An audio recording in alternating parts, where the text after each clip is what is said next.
All right, this is Mrs. Clausen. This is my lesson on reducing fractions. So what we're going to talk about in this lesson are equivalent fractions and then putting fractions in lowest terms. So two fractions are equivalent if you multiply or divide both the numerator and the denominator by the same number.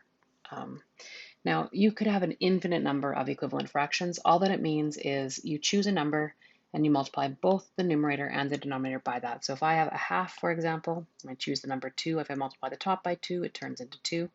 The bottom by 2 turns into 4. So 1/2 and 2/4 are an equivalent fraction. You can choose any number that you want. If I say I have a fraction that is 5/6, pick a number 3. Multiply the top by 3, the bottom by 3. This is 15/18.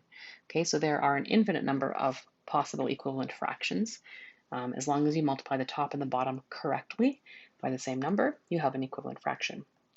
So down here, I'm asking you to find me the pairs of equivalent fractions. So basically, are they equivalent or not? So the way that I do this, the test is if you take 1 and multiply it, what would I multiply it by to turn it into 3? Well, I have to times by 3. So do the same thing to the bottom. So does 3 times 3 give me 9? And it does. So this is an equivalent pair. In this one, 2 times 2 gives me 4. And if I multiply the bottom by 2, that doesn't give me 9. So that is not an equivalent pair. In this one, I've got the larger fraction first. That's okay. How do I turn 120 into 12? Well, I divide by 10. And if I divide 100 by 10, I get 12/10. So that is also an equivalent fraction. Now, this does require that you do know your times tables or have a calculator handy. So if you don't know your times tables very well, then I do have times table charts to help you out. Just ask me and I will grab one for you. Now, when we're giving answers as fractions, we have to always put them in reduced form or in lowest terms. We've looked at this already when we've been talking about probability. So what that means is that the numerator and the denominator have nothing in common. So there's nothing that will divide into both of them. Okay, so which one of these are in lowest terms? Well, not 2/4 because I could divide both of those by 2 and by 4. 3/5 is in lowest terms. There's nothing that can go into both of those. 1 and 2/6. So for these mixed fractions, all you're looking at is the fractional piece of it. 2/6, that can both be reduced. They're both even, so that doesn't work. 12/19, nothing goes into those. 13/52, this is one that kind of tricks people sometimes because they see 13 and think that nothing can go in there.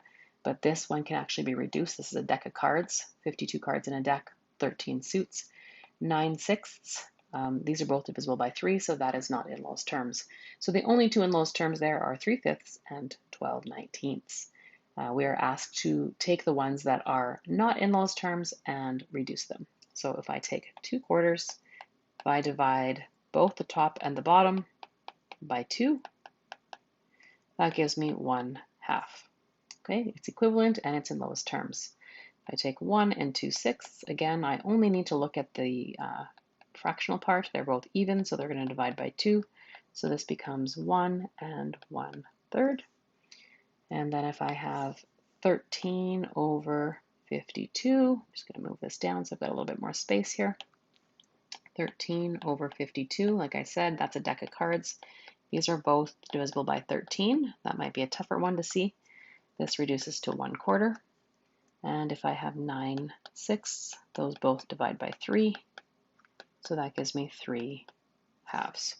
Okay, so you want to divide top and bottom by both the same thing. All right, so you can go ahead and work on either task cards or the worksheet on the back of this page. And when you're done that, you're going to check it in the binder and then you are going to come and get checkpoint number 2.